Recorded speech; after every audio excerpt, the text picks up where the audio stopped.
Hey guys, Michael here. I had to take a little time off, had some projects that I had to work on, but I'm back for tutorial number 4 in my Logic DIY series. This tutorial is about audio versus Midi. Basically, Midi is the leash that is controlling audio, which would be the dog, if you will, or if you put a leash on your cat or whatever. I love animals, so that's what I think about. The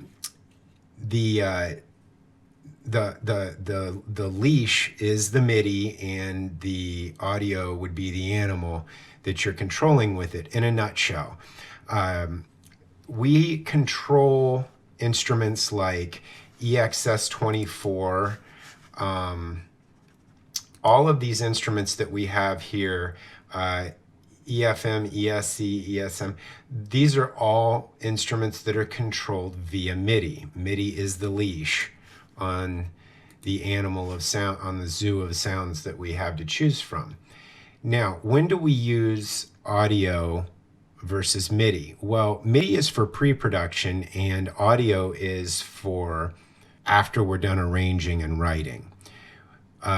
We use a lot more processor with MIDI instruments than we do with audio. So once we are done with the MIDI, then we convert everything to audio using bounce and place function, and then summing everything as 2 tracks and then mastering a 2-track and then working with the audio from that point. We do this because we're always wanting to be mindful of system resources. They're not infinite, and the computer just, when you're doing mixing, the computer will run more smoothly, and you can use more robust mixing plugins when you're working with audio. So I'm going to show you the power of MIDI. Now, we also have things like the drummer plugin, which are fantastic. I use the drummer plugin all the time, and it's kind of a hybrid thing. It kind of has the aesthetic of audio, just the way that they've presented it, but you're working you're still working in the MIDI realm. So let's go to right-click, new drummer track, and we're going to get rid of that. We don't need that. And we've got here a drummer track. I don't do trap. I accidentally defaulted to that one time. I'm just kidding. Trap's cool if you're in that mood. Let's go to hard rock, because I rock. And I'm going to edit that out. So here we have a drummer track, and this is a fantastic environment. And this tutorial is not about drummer. I'm showing you drummer as a segue. We've got all of we can change in real time here, and we have this to work with here. And then we have all of these drummers here that we can work with within pop, retro, hard rock, so on and so forth. Well, after using this for a year or so, I mean, it's not that it's not usable. I mean, it's really usable. And I do want to go into how I use drummer in a different tutorial, perhaps one soon. But I'm not going to do that right now. But so what I want to do is I want to say, okay, I want to really use the power of MIDI here. So I'm going to take a look. This is the heavy drummer kit. So I'm going to convert this to a software instrument so that we can perform within the instrument, because you can't actually perform within the drummer instrument. It'll send you a message saying that you can't. New software instrument track, and we're going to go to we're going to go to the heavy kit, and let's see. we have a drum kit here. If we press our MIDI keyboard or our MIDI controller, we'll get sound. We'll get some kicks and snares and so forth. Well, if you're not a drummer and you don't really, you're not good at playing things in, we have some MIDI tools here in this segment of the channel strip here. We have an arpeggiator. So in the arpeggiator, this is the factory default. We have one I've used in the past is called bouncing funk. So from this point, all we do is hold down the kick and snare key on our controller and we get a pattern.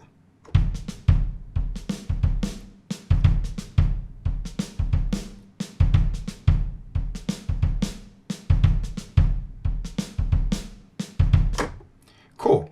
Okay, so from there we can record this. So we're going to record this and we're going to hit, we're going to arm the track and we're going to do a recording.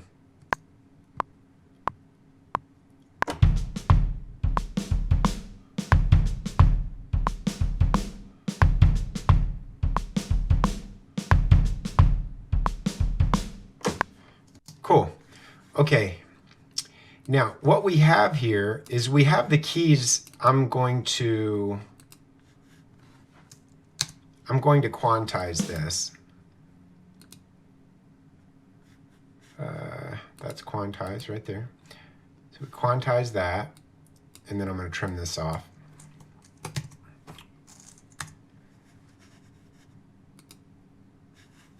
We have the we have a quantize.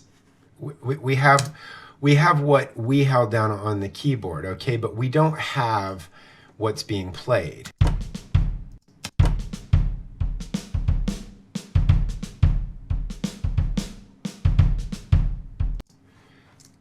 We just held down those two notes, but that's obviously not the pattern that we're hearing because what we're hearing is going through the arpeggiator. The notes are being played on the keyboard and then they're being arpeggiated. So from what we want to do is we want to say, hey, you know, it would really be cool if we could actually control what's being output. And so in order to do that, we need the actual notes. So what we're going to do is we're going to duplicate this track. And from here, we're going to go back to the original track and we're going to turn this into, we're going to go down to utility and turn this into an external instrument, stereo. Then from there, we're going to get this screen. Oh, we got to back up. Okay, so we're going to go to the Finder. We're going to go to the Finder. We're going to type in audio, and I had already typed in audio MIDI setup. You'll type in audio MIDI setup, hit enter, and then from there, we're going to go to Window under audio MIDI setup, and we're going to get our IAC driver in the MIDI studio. We're going to double click on the IAC driver and we're going to make sure that the device is online. Once we've done that, we can X out of those windows. And then when we go back over here to this window that we had created from our original instrument, again, we went down to utility, external instrument, stereo. Our IAC driver is going to pop up there. We're going to click that. And then we're going to click, we went to auto compensate latency because sometimes the MIDI latency doesn't line up. So then from there, we're going to arm this track and we're going to hit record.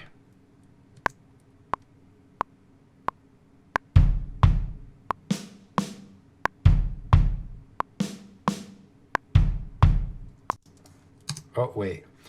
we didn't take our arpeggiator off. We don't want our arpeggiator on, so we're going to do that again.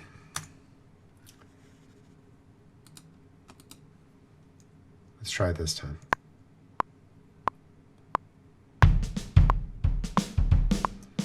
And we have our notes. They're coming in.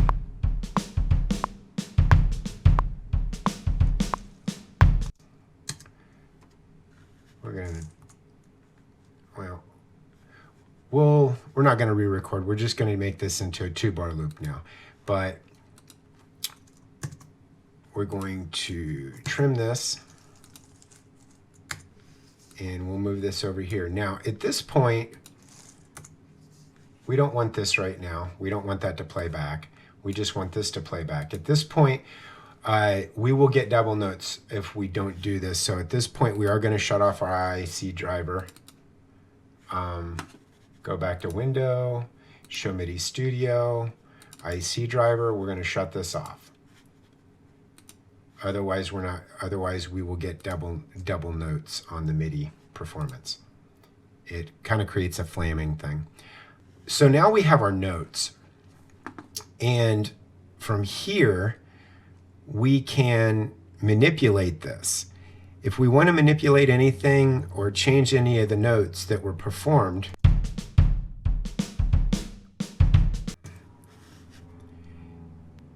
if we want to change any of the notes that were performed, we can do that.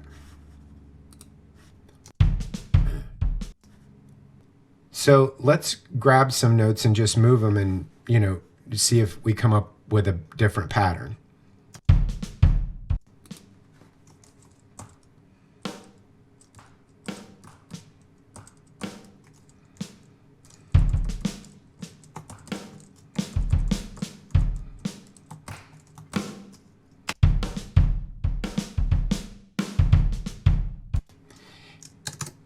Anyway, you get the idea.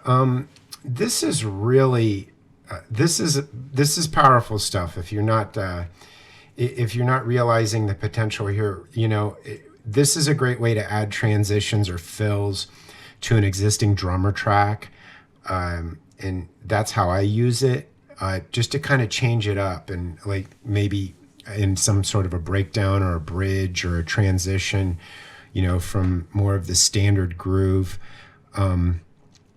This is the power of MIDI, and there's a lot going on here, obviously. So you don't, this is pre-production, this is writing, this is arrangement. You're not going to want to use this in the mixing phase. You're going to, once you're done with this, you're going to convert it to audio, and that's kind of a preliminary, introduction to the difference between audio and MIDI. There's so much more to cover, but this is where we're going to leave it for now. I think this has been a pretty long one, like I said at the beginning. So anyway, I hope you learned something and this was helpful to you. This is Michael, and I'll see you in the next one. Why should I masquerade if it's all been done before? It's not so complicated.